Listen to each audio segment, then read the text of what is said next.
मला पहिलं डोकं म्हणजे इतकं खूप दुखायचं आणि तेव्हा उलटी व्हायची.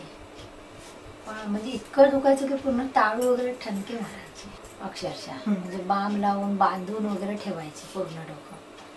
पण तरीही माझं डोकं उतरायचं नाही पूर्ण दिवस. पण इथे आल्यापासून खूप फरक पडलाय. म्हणजे 1 वर्ष तर आता मला झालंच. गेल्या नोव्हेंबरला आलेली 2-3 महिन्यात थोडं थोडं थोडं थोडं कमी झालं. छान. पण आता म्हणजे खूपच कमी आहे. उलट्या वगैरे? उलट्या वगैरे आता नाही होत. म्हणजे पहिलं म्हणजे मी कुठे बाहेरही जाऊ शकत नव्हते.